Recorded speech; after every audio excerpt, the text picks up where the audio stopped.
Hello, my name is Maya Vance, or at least that was my name. I live on the 40th floor of a building I own. My office is a fortress of glass and steel. From here, I can see the entire city. Every line is clean. Every surface is polished. I demand perfect order in my world.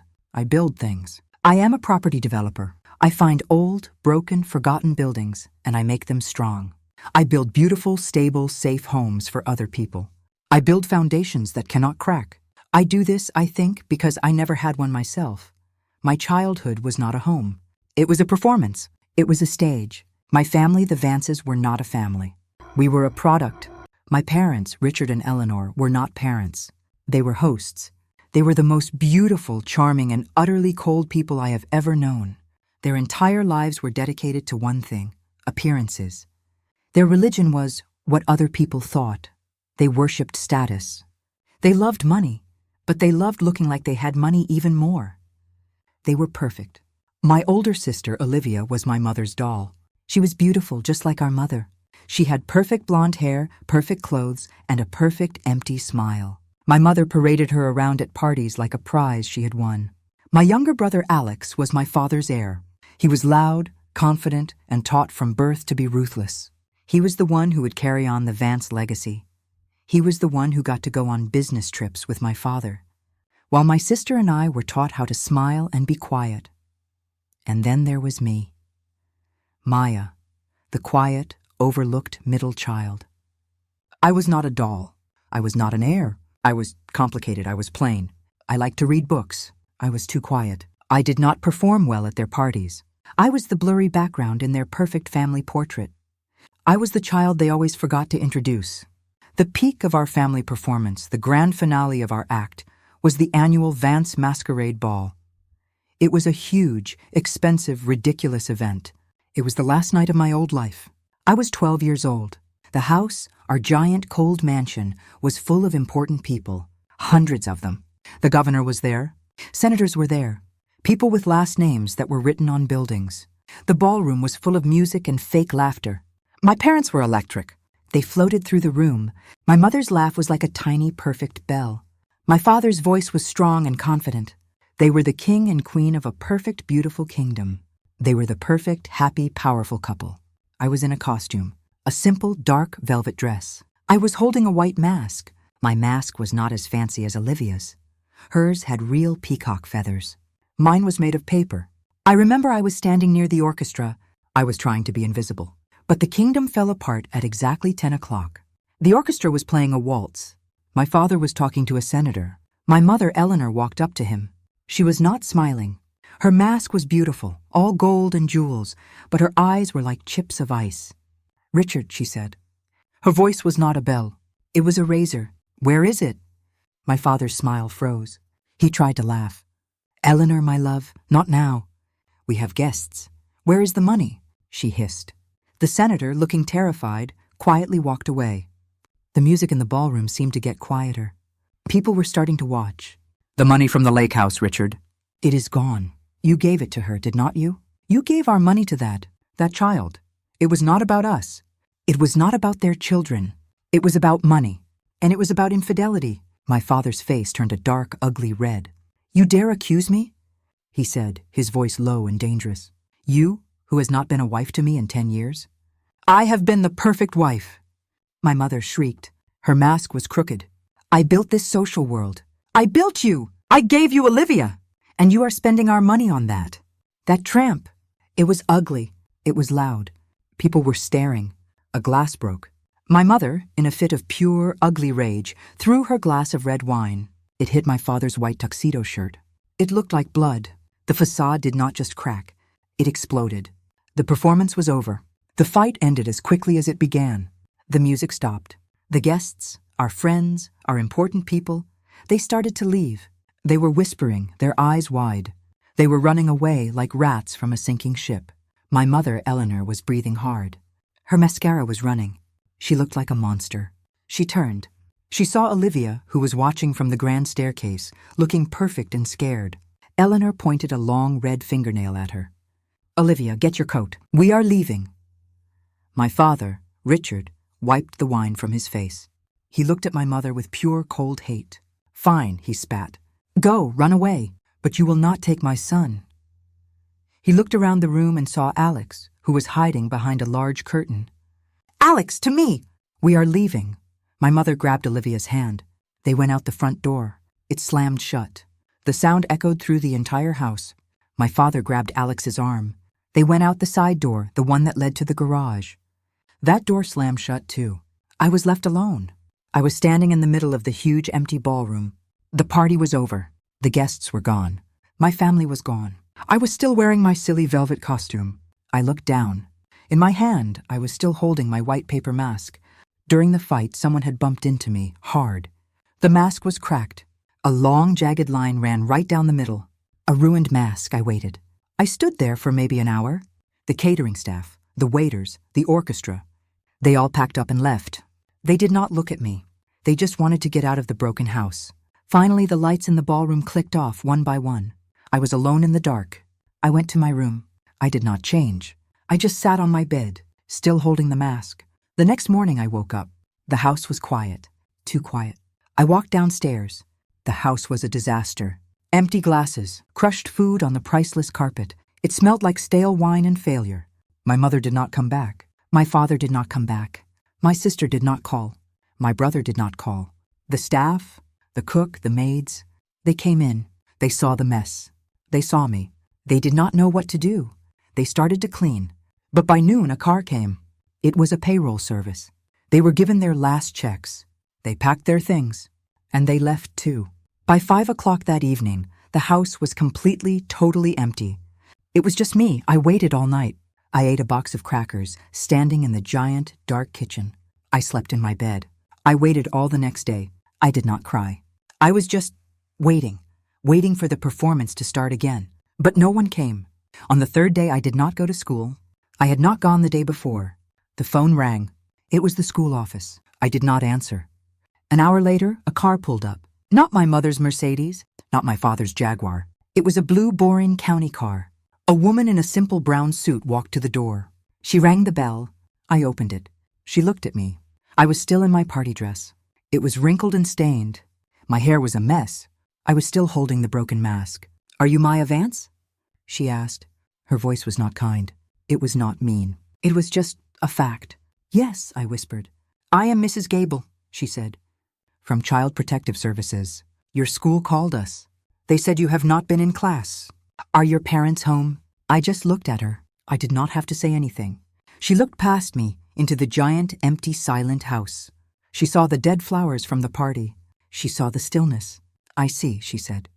She held out her hand. "You need to come with me, dear." I did not pack a bag. I dropped the broken mask on the marble floor, and I walked out of my home. I never went back. I was no longer Maya Vance. The moment I stepped into that blue county car, that name evaporated. It became a ghost, just like my parents. I was taken to a large, gray building that smelled like bleach and sadness. Mrs. Gable, the social worker, was not unkind, but she was busy. She had a stack of files on her desk, and my life was just one more piece of paper. I was photographed. I was given a medical exam. I was asked 100 questions I did not know the answers to. When did you last see your mother? What is your father's phone number? Do you have any relatives?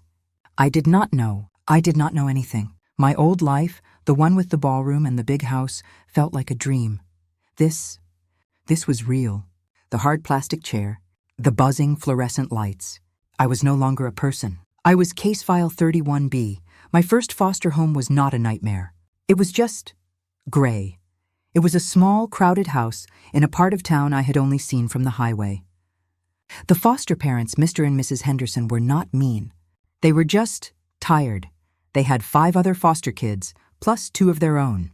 I was the 7th child, the 7th mouth to feed, the 7th body to find a bed for. I was given a cot in a room I shared with 3 other girls. They did not talk to me. They just stared. I learned to be invisible. In my old life, I was invisible by accident. Here, I had to learn to be invisible on purpose. You kept your head down. You did not ask for anything. You did not cry. You did not complain. You ate what was given to you fast before someone else took it. You learned that you owned nothing. The clothes I was given were not mine.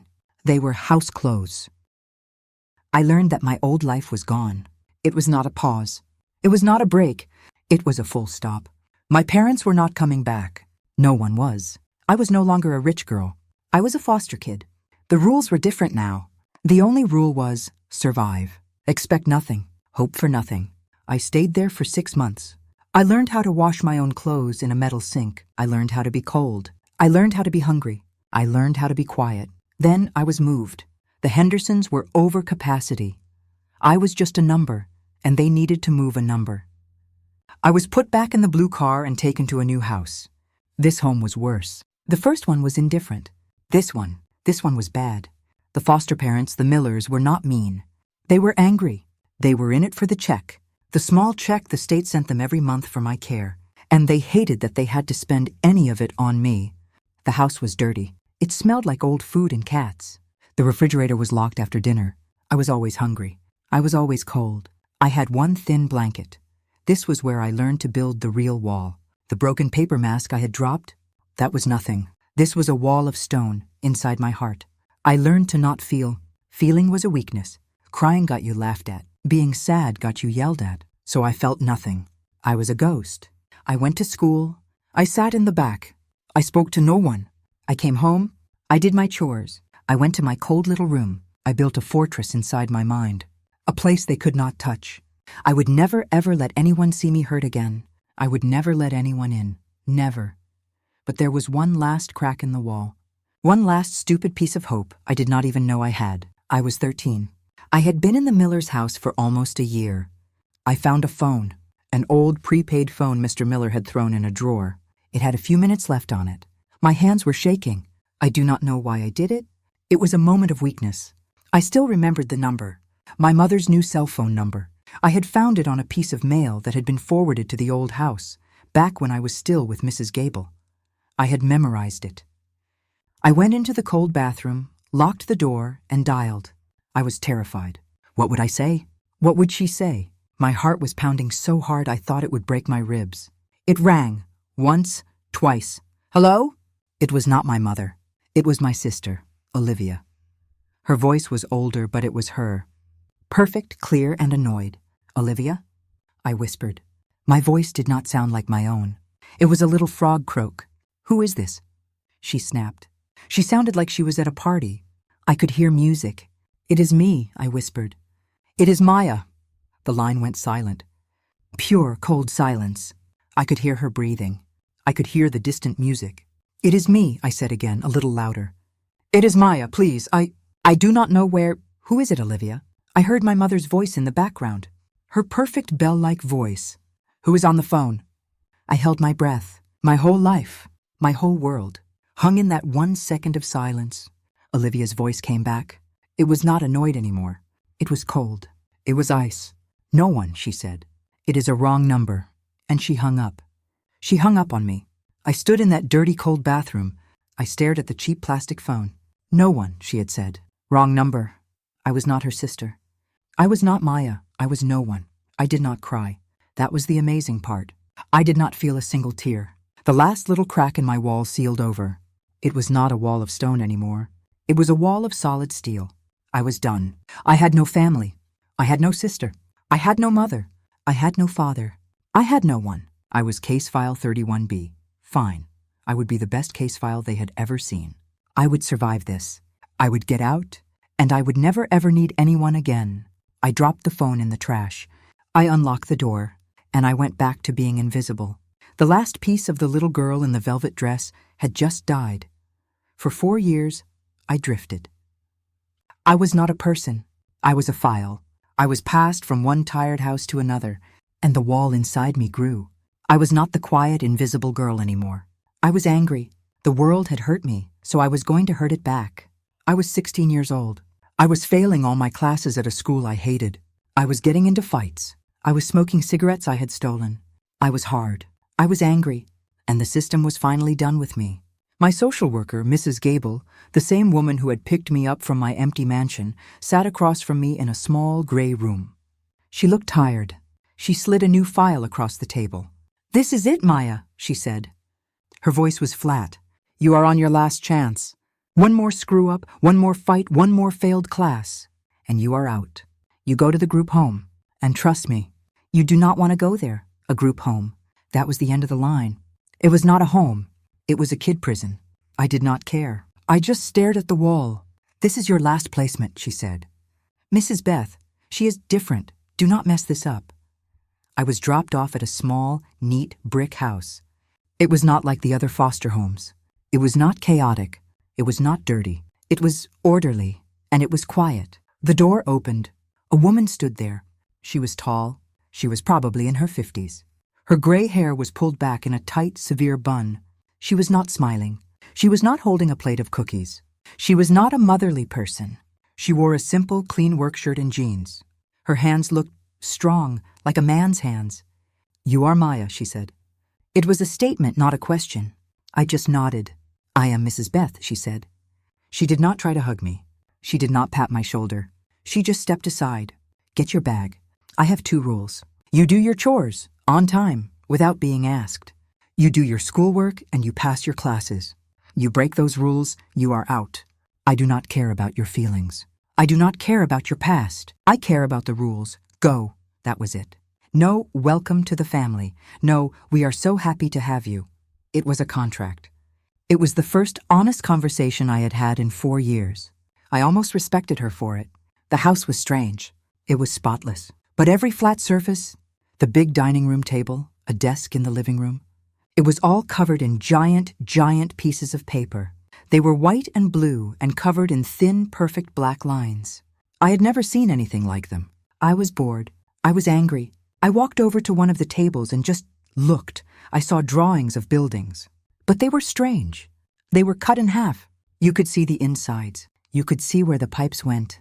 You could see little numbers and notes I did not understand. I heard her walk up behind me. I braced myself. I expected to be yelled at for touching her things.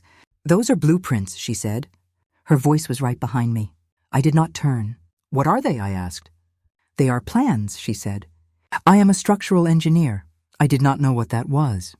I just nodded, pretending I did. She must have seen the confusion on my face. She pointed to a picture of a beautiful modern glass building. "People bring me their broken, weak ideas," she said. Her voice was rough, but it was clear. "They bring me pretty pictures like this. My job is to make them strong. My job is to make sure they do not fall down. I find the load-bearing walls. I calculate the stress. I build a foundation that cannot crack." She tapped the blueprint, the one with all the lines. "A building is only as good as its foundation, kid. If the foundation is bad, the whole thing comes down. I do not care how pretty it looks on the outside. It is just a matter of time." Her words, they hit me. They hit me like a physical thing. A building is only as good as its foundation. If the foundation is bad, the whole thing comes down, no matter how pretty it looks. My old life, my beautiful parents, my perfect rich house. It was a pretty building with no foundation, and it had collapsed. I looked at myself, the angry, failing foster kid. I was a broken building, too. But then I looked at the blueprints. All those lines, all that math, all that planning. It was a plan to make something strong. A plan to build something that could not crack. I saw it in a flash.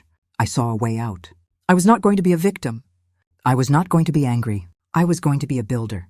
I was going to build a new foundation for my own life. A foundation so strong, so deep, that no one, not my parents, not the world, could ever make it crumble. That night, for the first time in 4 years, I opened my math book. I did not understand it. It was just a blur of numbers. The next day, I found Mrs. Beth at her drafting table. "I do not understand this," I said. I threw the book on the table. "You told me to pass my classes." She looked at my book. She looked at me. She was surprised. I could see it in her eyes for just a second. But she did not praise me. She did not say, "Good job." She just nodded. "Sit down," she said. "Chapter 1. Let's go." And she taught me. She was a tough, practical, and brilliant teacher. She did not care about my feelings. She just cared about the math. My life turned around. I stopped fighting. I stopped being angry. I did not have time. I had to work. I became a machine. I studied with a singular, obsessive focus. I went to school. I came home. I did my chores. And then I studied. I sat at that big drafting table with her. My grades went from F's to A's. I learned how to draft. She taught me how to draw the lines. She taught me how to calculate the loads. She never said, "I am proud of you." She would just look at my work, nod, and say, "It is acceptable. Now do this one." It is harder. It was the first time in my entire life I had ever felt respected. 2 years passed. I was 18. I was the valedictorian of my new school. I had a full scholarship to one of the best universities in the country for architecture and structural engineering. The day I left for college, I was packing my one small bag. Mrs. Beth stood in the doorway. She was not crying. She was not smiling. "You did the work," she said. I nodded. "Thank you, Mrs. Beth, for the math." She nodded back. "Do not mess it up." She went to her closet and came back with a heavy metal toolbox. It was old, but it was beautiful. "A gift," she said. "Every builder needs one." I took it from her. It was so heavy. It was so real. I did not hug her. She did not hug me. We shook hands. A firm, strong handshake. It was not a goodbye. It was not "I love you." It was an exchange between two builders, two equals. I walked out of her house carrying my toolbox. I was not case file 31B. I was not the girl with the ruined mask. I was Maya, and I was going to build my foundation. College was not a party. It was not a life experience. It was a continuation of the war. But now the war was just against myself. I was completely, profoundly alone. There was no one to call. There was no home to go to for Thanksgiving. There was no family to cheer for me at graduation.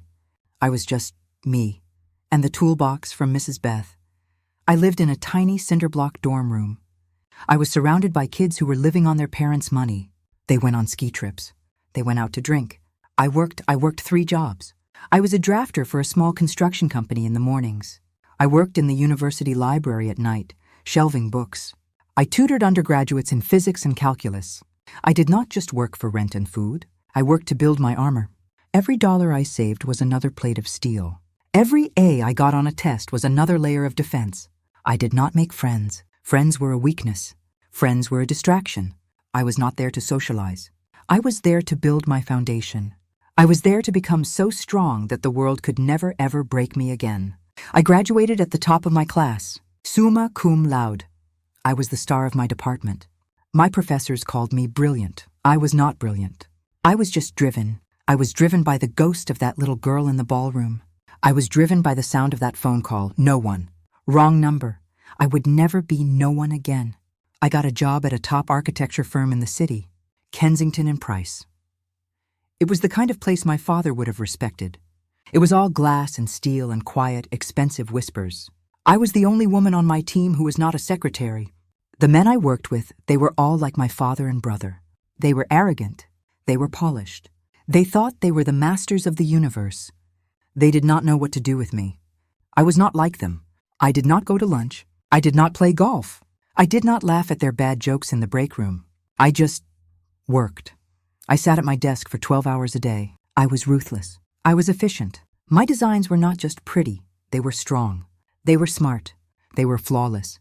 My bosses were amazed by my talent, but they were terrified of my coldness. They called me the ice queen behind my back. I did not care. I was not there to make friends. I was there to win, and I did. I saved every penny. I did not buy a fancy car. I did not buy a new wardrobe. I lived in a small, cheap apartment. I ate simple food. For 5 years, I watched my bank account grow. That number was my new family. That number was my new foundation. After 5 years, I had a pile of money, a big one, and I was tired of working for other people. I was tired of building their glass towers. I wanted to build something real. I saw an opportunity. It was a small, run-down, forgotten neighborhood on the other side of the river. It was 6 blocks of broken-down warehouses and old, crumbling apartment buildings. The city had given up on it. My firm, Kensington and Price, thought it was a waste of time. They called it the slums. I saw something different. I saw a foundation. I saw good bones. I saw a chance. I quit my job. My bosses were stunned. They offered me a partnership. They offered me a huge raise. I said no. I walked out of that glass tower, and I never looked back. I took all my savings, every dollar, and I bought a building. A single, broken, graffiti-covered warehouse. I partnered with a small local construction crew. A tough, honest group of guys who were not afraid of hard work. They thought I was crazy, this rich, cold architect girl buying this piece of junk. But I showed them my blueprints. I did not just have a plan. I had a foundation. I was not just going to flip it. I was going to rebuild it. We were going to turn this broken, forgotten place into beautiful, safe, affordable homes. We worked for a year. I was there every day in a hard hat and steel-toed boots. I was not an ice queen anymore. I was a builder. I was covered in dust. I was in the trenches. We turned that one warehouse into 20 beautiful, light-filled loft apartments. We did not use cheap materials. We used good wood. We used strong steel. We built it to last. We kept the old brick. We exposed the old beams. It was beautiful. It was strong. We put them up for sale. The newspapers called me a fool. My old firm laughed at me. We sold all 20 units in 1 week. My career did not just take off. It exploded. I took the money from that sale, and I bought the next building. And the next. In 3 years, I had rebuilt that entire neighborhood. I had not just built apartments. I had built a community. I had built a new coffee shop. I had built a small park. Flash forward. I am not Maya the foster kid. I am not Maya the ice queen. I am Maya Vance. I am the CEO of Vance Development. I am a self-made multi-millionaire. My brand is building the future. I am featured in magazines. Not for my social life, but for my work, for my success. They call me a visionary. I live in a stunning penthouse. I designed it myself. It is all glass and steel and concrete. It is a fortress in the sky. It is a testament to my new foundation. I am rich, I am powerful, and I am completely, perfectly alone. I have my work. I have my buildings. That is all I need. My wall is no longer made of steel. It is made of titanium, reinforced with concrete. No one can ever get in, and no one can ever hurt me again. For 10 years my fortress held. My empire grew. I was not just successful. I was untouchable. My life was a machine of perfect, beautiful order. I built things. I made money. I went home to my silent glass penthouse. I was completely, perfectly alone. And that was exactly how I wanted it. The ghosts of my past were just that, ghosts. They had no power. They had no key. They did not even know where to find me. Then, one Tuesday, a letter arrived. My assistant, a sharp, efficient woman named Kate, placed it on my desk. She knew never to bother me with junk mail. This was different. It was thick, cream-colored, and from a law firm I did not recognize. "This came by courier," she said. "It is marked urgent and personal." I opened it. It was from a law firm, Barnes, Sneed and Associates. It was a family matter. The letter was polite, but urgent. It was on behalf of my father, Richard Vance. It said he was in deep financial trouble. His legacy firm, the one he had been so proud of, was collapsing. He was being sued by his partners. He needed to connect with me immediately. I stared at the letter. Richard Vance, a name I had not even thought about in years. I felt nothing, not anger, not sadness, just a cold, distant curiosity, like a scientist looking at a dead insect. I threw the letter in the trash. He was a stranger. His problems were not my problems. But the ghost did not give up. The next day, Kate buzzed my office. "Ms. Vance," she said, her voice hesitant, which was unlike her, "there is a woman on the phone for you. An Eleanor. She says she is your mother." I had not heard that voice in 20 years. I had not heard that name in almost as long. My fortress wall, the one of concrete and titanium, did not crack, but I felt a small, cold vibration. "Put her through," I said. A voice came on the line. It was not the strong, bell-like voice I remembered from the ballroom. This voice was thin. It was weak. It was like old, dry paper. "Maya?" It whispered. "Maya, is that really you?" I did not speak. "Maya, darling," the voice continued, and I could hear the fake tears starting to build. "It is me. It is Mommy," that word. Mommy. It was so absurd, so obscene, I almost laughed.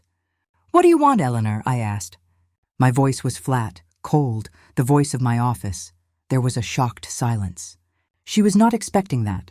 She was expecting a crying, lost little girl. "Oh, Maya," she stammered. We have been looking for you for years. We did not know where you went.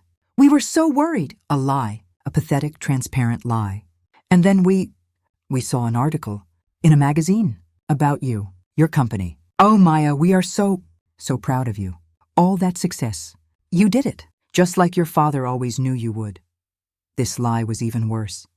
"We want to see you," she rushed on, the fake tears now a full, sobbing performance. "We want to reconnect. We are your family. We love you. We miss you. Please, can we just see you? Your father. He is not well, please." I was not moved by the tears. I was not moved by the lies. But I was curious. It was a cold, clinical curiosity. What did these monsters look like after 20 years? What did these ghosts want? Fine, I said. My office, tomorrow, 10 a.m. Do not be late. I hung up the phone. I did not feel love. I did not feel forgiveness. I felt nothing. I was just a scientist, and the specimens were finally agreeing to come into the lab. I arranged the meeting, not in a warm, neutral restaurant, not in my home. I arranged it in my main conference room. It was a cold, intimidating top-floor room. It had a giant black marble table that was 20 feet long. One wall was all glass overlooking the city I had built. The other walls were cold, hard concrete. I sat at the head of the table. I waited. At 10 a.m. exactly, my assistant buzzed. They are here. Send them in, I said. The door opened, and the ghosts walked in. It was not just my mother and father. It was all of them. Richard, Eleanor, Olivia, and Alex. The whole broken, ruined family. They stopped when they saw me. They were stunned. They were looking at me, but they were not seeing the plain, invisible 12-year-old girl. They were seeing a woman in a perfect, sharp black suit. They were seeing the woman who owned the room. They were ghosts.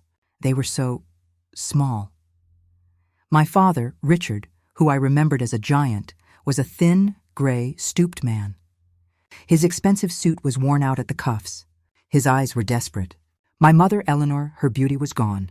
It had been replaced by a network of angry, desperate wrinkles.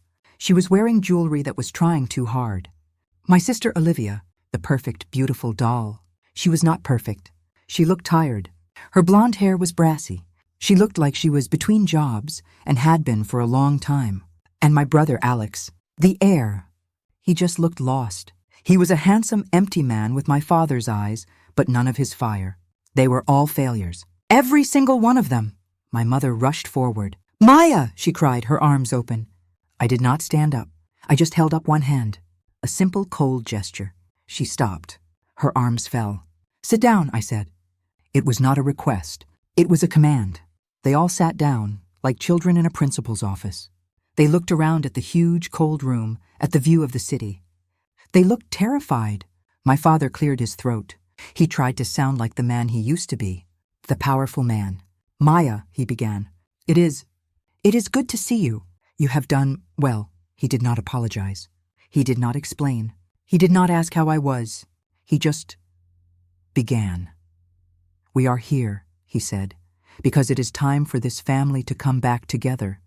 We have had some difficult times. We know you have been through a lot." My mother jumped in, trying to sound kind. "But that is all in the past. We are here to welcome you back. Welcome me back." The sheer arrogance of it was breathtaking. "The Vance family name," my father continued, "is in trouble. Our legacy, the one I have spent my life building, it is at risk. There are financial problems, lawsuits." He looked at Olivia and Alex. "Your sister and brother, they are in transition. They need a foundation." And then it came, the proposal. "We are proposing," my father said, "a family merger, a reconciliation. You have built this impressive company, but it is just a company. We are a legacy. We are proposing that you help us, that you use your resources, your money, your name, to help us save the family, to save the Vance name. You are a Vance, after all," my mother said, smiling at me, that old fake empty smile. "It is your duty." I was silent. I just stared at them. The 4 people who had destroyed my life, the 4 ghosts who had haunted me for 20 years. They sat there in my conference room under my roof, demanding that I save them, demanding that it was my duty.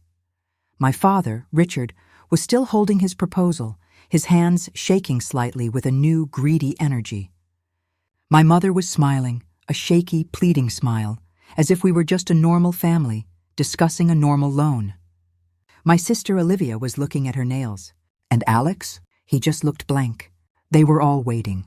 They thought their arrival, their reunion, was the final move. They thought I would just break, that I would be the good, quiet, invisible girl, and I would sign the papers. I did not speak. I just leaned to my side. I pressed the intercom button on my desk. "Kate," I said. My voice was calm. It echoed in the silent room. "Please bring in the projector I requested." And the file. The one from my personal safe. My family looked at each other, confused. This was not part of their plan. A moment later, my assistant came in. She was all business. She set up a projector. She plugged it into my laptop. She handed me a thin, gray, unmarked file. Then she left, closing the door softly behind her. "A projector?" my father asked. His voice was annoyed. "Maya, we are not here for a business presentation. This is a family matter." "You are wrong," I said. My voice was so quiet they all had to lean in to hear me. "This is a business presentation. It is a final review." I clicked a button. The projector hummed to life. An image flashed onto the giant white wall of my conference room. It was a photograph. It was old and the quality was bad. It was a picture of a little girl. She was 12 years old. She was in a dirty, wrinkled, dark velvet costume. Her hair was a tangled, greasy mess. Her face was pale. And her eyes. Her eyes were the oldest eyes in the world. They were dead. Empty. She was holding a broken white paper mask in her hands. My mother gasped. She put her hand over her mouth. "What? What is that?" "That," I said, "is my family legacy. That is the social worker's intake photo. From the day Mrs. Gable found me alone in your empty mansion. This is the foundation you built for me." I stood up. I walked over to the glass wall. I looked down at the city I had built. I did not look at them. I did not have to. I could feel their horror. "You talk about my duty," I said. My voice was as cold and flat as the glass. "Let me tell you about my life. A life you never once asked about. The life I lived after you threw me away like a piece of broken furniture." I told them everything. I told them about the Hendersons, the cold cot, the 6 other children, the feeling of being invisible. I told them about the Millers, the locked refrigerator, the hunger, the thin, useless blanket. I told them about sitting in a cold bathroom at 13, holding a stolen phone. I turned around. I looked right at Olivia. Her face was pale. "I called you," I said. Her eyes went wide. The color drained from her face. "Oh, yes. You remember, do not you? I called you." I whispered, "It is me. It is Maya." And I heard her. I pointed to my mother. I heard Eleanor ask who it was. "And you?" "My sister. You said no one. Wrong number." And you hung up. Olivia looked like I had slapped her. My mother started to sob, a dry, ugly sound. "You are right, Olivia," I said. I was no one. I was case file 31B. I was an angry, failing, broken kid in a dirty house, and you were at a party. I told them about Mrs. Beth. I told them about the blueprints. I told them about the woman who was not motherly, but who was there. The woman who taught me that a building, a life, is only as good as its foundation. You are all a beautiful performance," I said. "But you have no foundation. You are a house of cards, and you have finally collapsed." I walked back to my desk. "Mrs. Beth was my family," I said. "This company, the one I built from the dust you left me in. This is my family. My work is my family. You are just ghosts. And not only are you bad people, you are bad investments." My father stood up. "How dare you?" he yelled. "I am your father." "So no," I said, cutting him off. "I will not be saving you. I will not be merging with you. I will not be giving you a single dollar." I looked at my father. "The Vances are, as you said, in trouble. That is a shame. But it has nothing to do with me. Because my name is not Vance." My mother's head snapped up. "What? My name is not Vance," I said again. "I changed it legally 10 years ago. The day I got my first big contract. My name is Maya Beth, after the only mother I ever knew." That was it. That was the final blow. They were not just strangers. We were not even legally connected. The last thin thread they thought they had. I had cut it a decade ago. "You are trespassing," I said. I pressed the intercom. "Kate, please send security to the main conference room. We have some people who are leaving. You cannot do this," my mother wailed. "We are your family. You cannot just throw us away." I looked at her. The tears, the desperation. It was all a performance. The one I had seen my entire life. I walked to the door. I held it open. "The door you are looking for," I said, "is the one you walked in through. You left me standing alone in a ballroom 20 years ago. You chose your new lives. I have chosen mine. I am closing the door." Security arrived. 2 large professional men. They did not touch my family. They just stood there. They were an immovable wall. My ghost looked defeated. My father, He was a gray, empty shell. They all stood up. They did not look at me. They just walked out. I watched them go. I watched the elevator doors close on their failed, broken lives. The final scene of our story happened 6 months later. My father's legacy was gone. He was in legal trouble. The bank had foreclosed on the mansion, the one where I was abandoned. It was up for public auction. I went. I did not go to be seen. I stood in the back in a simple black coat. I saw them, my siblings, Olivia and Alex. They were in the crowd, huddled together, looking pathetic. They were hoping for a miracle, hoping someone would buy it and, what, let them live there? The auctioneer started. The bidding was slow. No one wanted the giant rotting house. Do I have an opening bid? The auctioneer asked. I raised my hand. 1 million, I said. My voice was clear. The room went silent. Olivia and Alex turned. They saw me. Their faces were a mask of shock and hate. Someone else bid. 1.1, a man said. 2 million, I said. My voice did not change. The man shook his head. 2 million going once. Going twice, sold. To the woman in the back. The next week, I stood on the steps of that house. My house, it was dirty. It was empty. But the foundation was good. My old broken paper mask was in my hand. I had kept it. All these years, an architect stood next to me. He was holding a new set of blueprints. He unrolled them. Are you sure about the name, Ms. Beth? He asked. I smiled. I am sure. He pointed to the title block. It read, The Beth House, a center for youth aging out of foster care. I looked at the broken mask in my hand. The last piece of my advance, I dropped it into a construction trash can, and I walked inside to begin my new project.